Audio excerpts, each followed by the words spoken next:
Alright, it's the third time I'm doing this intro. This year, for the top 10 games of 2017, instead of getting together and having a big conversation and leaving really sad and exhausted because our favorite game didn't make it up there, the number one game was the one that we kind of agreed was not bad. We decided to split it off, and each member of the staff gives you a top 10. You get more game recommendations from different personalities. You connect more with one than the other. That's totally fine. You get more games, and we don't get very sad and depressed. This year we had a new guy join the Magical Noob team. His name is an anime name, Rinnegan. Hi everyone, Rinnegan here, and let me start this list by saying that I didn't get to play as many games as I would have liked to, and I'm sure a lot of games released this year would have made it to the list. Games like Mario and Zelda, I mean, I bought the Nintendo Switch just for those games, and I'm sure they would have made it to the list, but since I did not finish them, I figured it's best if I leave them out. So without further ado, here's my list of the top 10 games of 2017.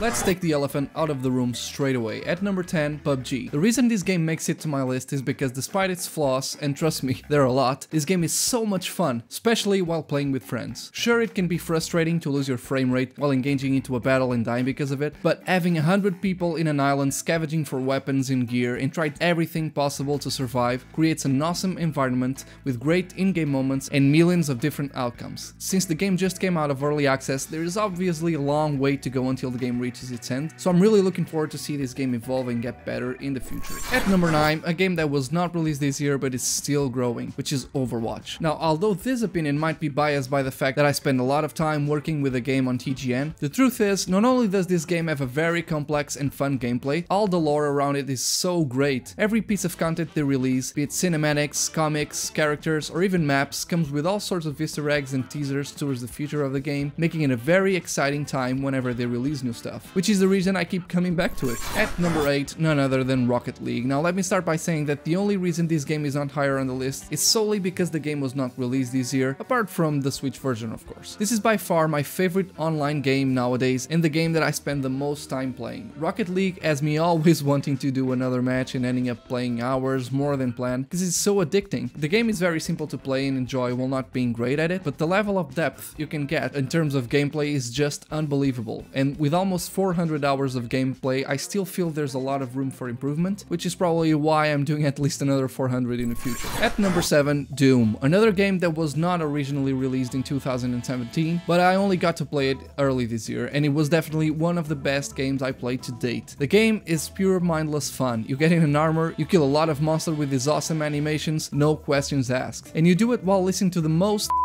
metal soundtrack there is.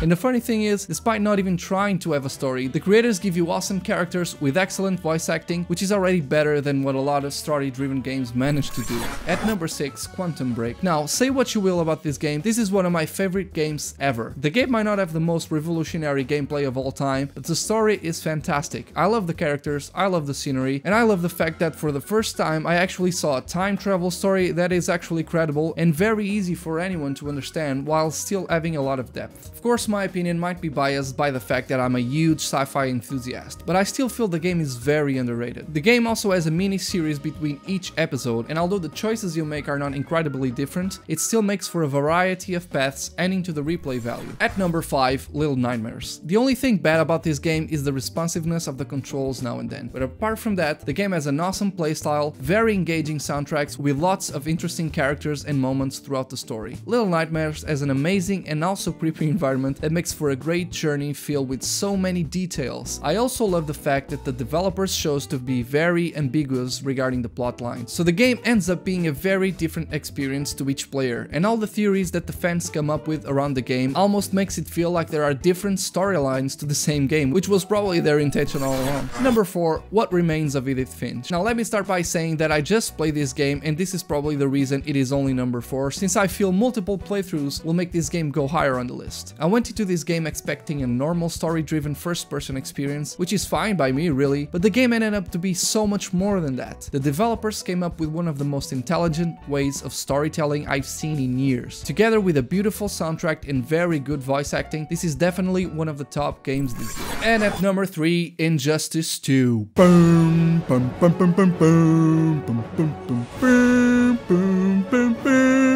So this game is quite an interesting game in the list, mainly because I'm a Street Fighter fan. I do like fighting games a lot, but I never found NetherRealm games to be balanced, so despite playing almost all of them, they never made it to the top of my favorite games. But Injustice 2 is a whole different story. The gameplay is even better than the first. It is more complex, more fun, but also more balanced. Graphics are without a doubt the best graphics in a fighting game, animations are great, and the soundtrack is epic.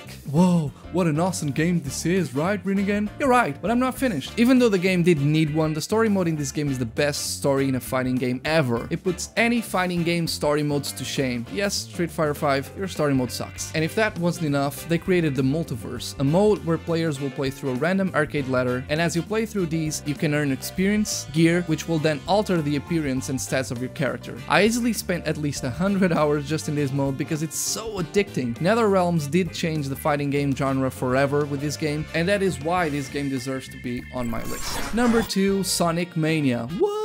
Finally a good Sonic game. This game not only plays homage to the original 2D Sonic games, but also adds so much more to it. With a lot of new gameplay mechanics and levels, an amazing retro soundtrack, the variety this game offers is incredible, and being Sonic the first game I ever owned, it's awesome to see a new game in the series receiving all this spotlight, and it means a lot to me, so I really hope they keep up the good work and give us another great one in the future. And at number 1, none other than CUPHEAD. This game does everything right. It's fun, it's diverse, it's challenging, it has the best and most original art style I've seen in a game in years, and the soundtrack is so good. It's amazing to see a game that feels so fresh and doesn't compromise at all. I don't even know what more to say, just finish the video and go play CUPHEAD already. So that was my list of the top 10 games in 2017. Do you agree with me? Do you not agree with me? Leave it in the comment section below. And if you want to see Warak's list, click the video at the top. If you want to see anything else, click the video at the bottom. But as always, thank you very much for watching. My name is Rinnegan, and I'll see you guys next time.